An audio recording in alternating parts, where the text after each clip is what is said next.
This clip is brought to you by SaveWithConrad.com.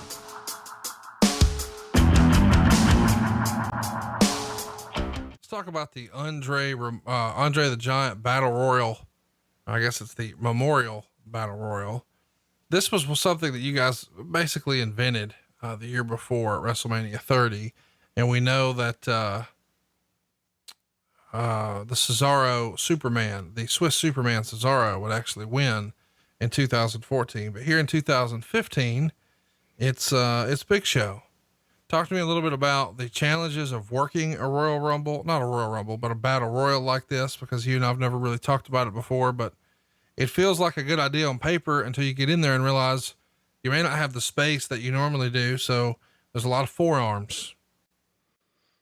Yeah, battle royals are either really good or they really suck.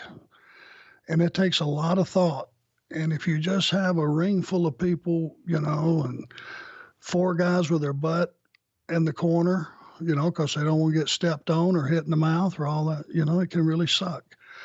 But if you have a plan to like have somebody go on a tear and eliminate a bunch of guys right away, and then you have a reset period and you have a little bit of a struggle back and forth, and now you have another, somebody go off the deep end and eliminate 2 or 3 people. And if you space it out and you try to tie the angles that you already have going on TV into those guys, and it's, granted, a lot of them don't have angles on TV and a lot of them aren't on TV. And that's another issue that you have with the Battle Royal. It looks like it's a secondary group of talent when it's not. It's just guys that haven't been on TV. This would be my opinion.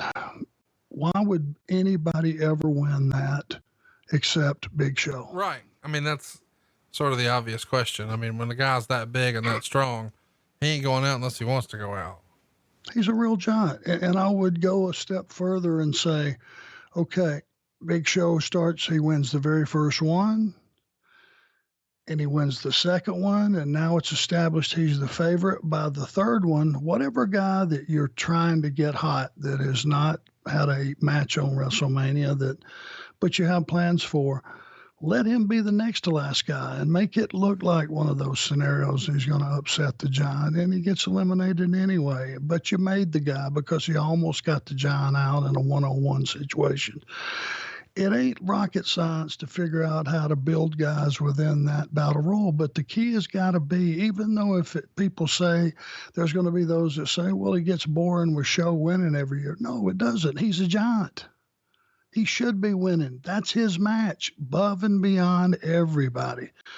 And can you imagine when, if you're 3 or 4 or 5 years down the road and somebody finally takes that victory over Show in that match, now it means something. And what did you do? You invested some time on the pre-show in it. That's all you invested in it. And you have a WrestleMania moment for a guy, even though it's on the pre-show, in the Battle Royal. There it is. I like it. Of course, the runner up here, the last man to be eliminated, is Damien Mizdow. He's going for a guillotine to pull Show over the top, the same way Chris Benoit did when he won the Rumble in 2004. Show breaks out of it, lots of teases, but eventually Show throws him out, and he's your winner. Hey, it's Conrad Thompson. Thanks for checking out the podcast here on YouTube. Be sure to hit the subscribe button and the notifications bell so you get a notice anytime we upload some new content. And go save yourself some money right now. If you're in a 30-year loan or you have credit card debt, it's not a matter of if I can save you money. It's a matter of how much. Find out right now for free at SaveWithConrad.com.